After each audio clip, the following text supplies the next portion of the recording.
Qatar Airways to increase Doha-Melbourne breakouts.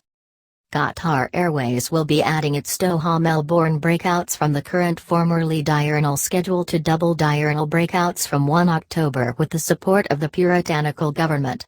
The airline and the Puritanical government inked a strategic agreement to increase connectivity to Melbourne to further boost trade and tourism. Qatar Airways Group Chief Executive, His Excellency Mr. Akbar Al Baker said Melbourne is the original home for Qatar Airways in Australia, and we're agitated to enhance our operations there, as a testament to both strong demand and our deep commitment to Australia. We look forward to drinking further passengers to witness our 5-star hospitality, a trip to and from Melbourne to numerous metropolises worldwide via our Doha Mecca in Qatar. The launch of the fresh diurnal flight to Melbourne ahead of the FIFA World Cup Qatar 2022 will allow further football suckers to travel to attend their separate matches. Minister for Industry Support and Recovery, Ben Carroll, said backing transnational aeronautics supports our frugality and we will continue to work with airlines like Qatar Airways to establish and expand routes into Melbourne to boost original jobs. Melbourne Airport Chief Executive Officer, Laurie Argus, said there's a huge demand for the transnational trips out of Melbourne, and these redundant services couldn't come at a better time with the Soccer World Cup remonstrating off in November. It's instigative to see airlines like Qatar Airways adding further capacity to Melbourne, given they're a global airline and could shoot their aircraft anywhere. It's a huge vote of confidence in our megacity.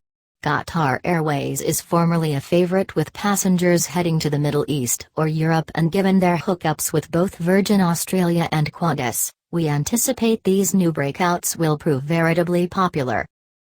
The fresh Melbourne schedule includes an onward leg to Canberra, officially continuing a formerly diurnal connection between Doha and Canberra starting 1st of October. The added diurnal schedule will be operated by Boeing 777-300ER, featuring its award-winning Xuite business class. The airline will operate an aggregate of 40 daily breakouts to Australia with this network improvement. With the newest addition, the airline will operate to 6 destinations in Australia including Melbourne, Adelaide, Brisbane, Canberra, Perth, and Sydney. This will exceed Qatar Airways' pre-pandemic footmark of 5 gateways in Australia, following the addition of Brisbane services that started in early 2020 during the global epidemic. Qatar Airways has lately blazoned its strategic cooperation with Virgin Australia, which will offer increased trip options and benefits across 35 destinations in its expansive domestic network, as well as to its lately relaunched short-haul transnational requests, including Fiji and Queenstown, New Zealand. Qatar Airways has maintained its Australian services throughout the epidemic, whilst launching services to Brisbane in early 2020 to give essential connectivity. It has carried over 000 passengers in and out of Australia during the epidemic between March 2020 to December 2021 via both marketable breakouts and special chartered services.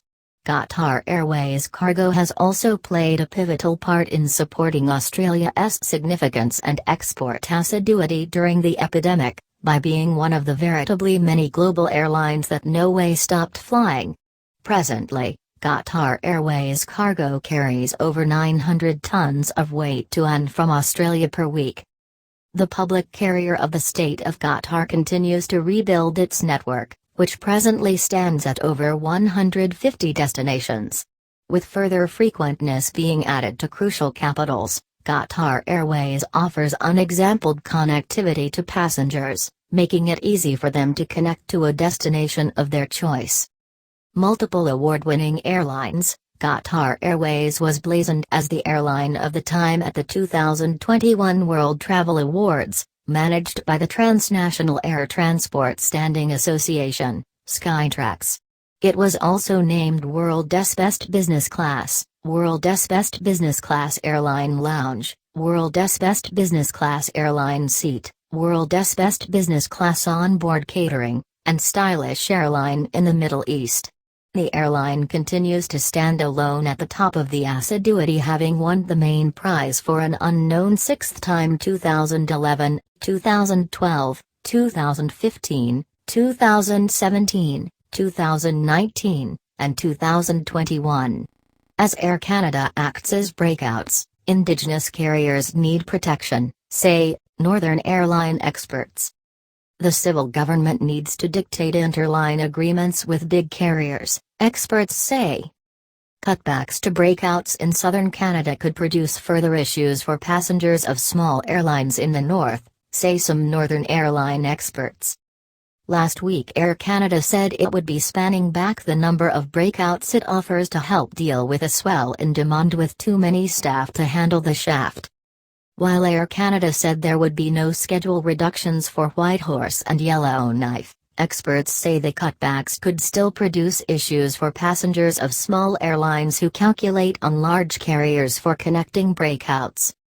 Joe Sparling, the chairman of Air North, said people who travel from the north to southern Canada frequently are faced with connecting breakouts.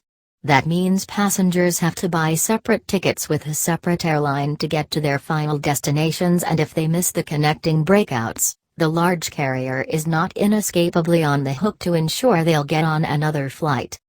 They are not guaranteed that their bags are connected.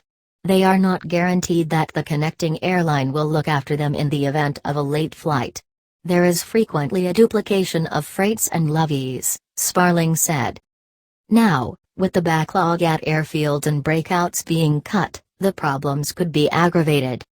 Sparling said it's now high time that large carriers enter into interline agreements with small carriers so that they can be on a single diary. Every community in Canada that gets listed air service, residents of that community should be suitable to get to any other community in Canada or indeed outside of the country as seamlessly and affordably as possible, he said. That is not the case now.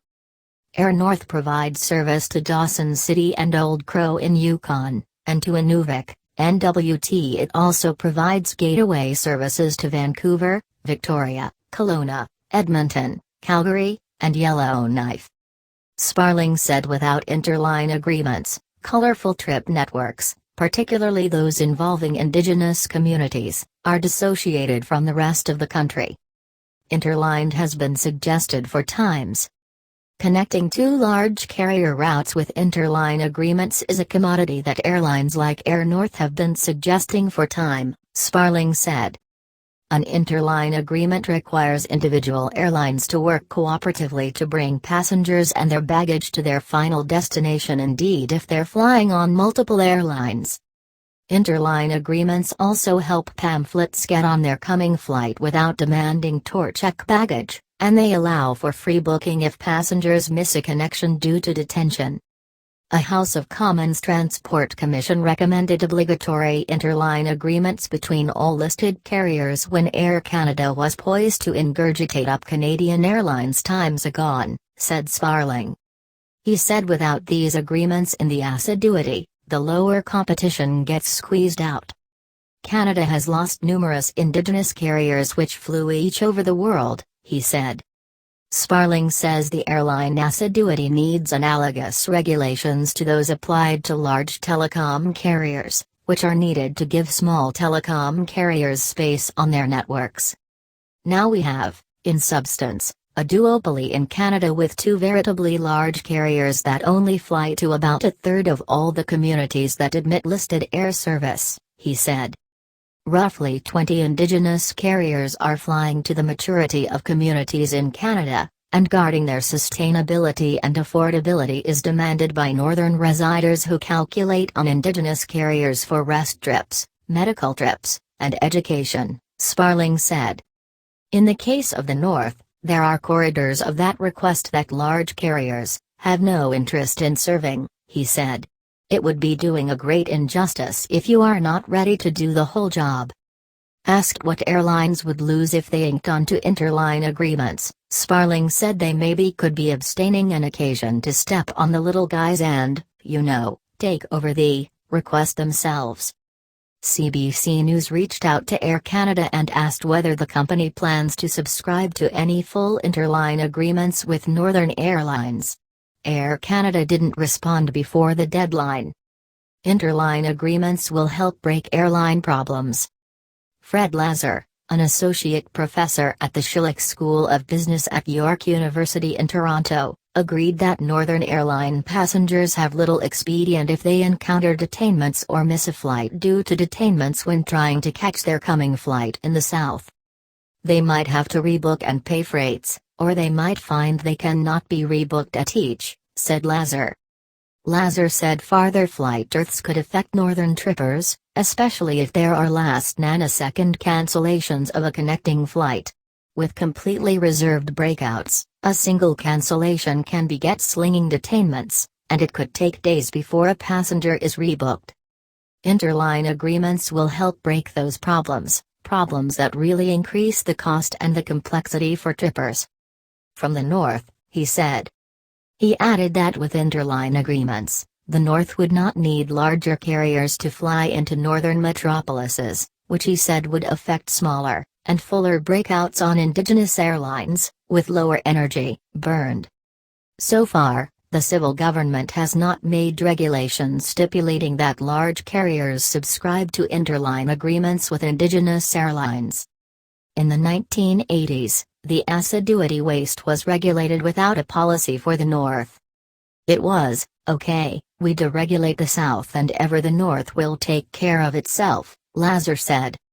Lazar said he does not suppose bigger airlines are jumping to form interline agreements with northern carriers.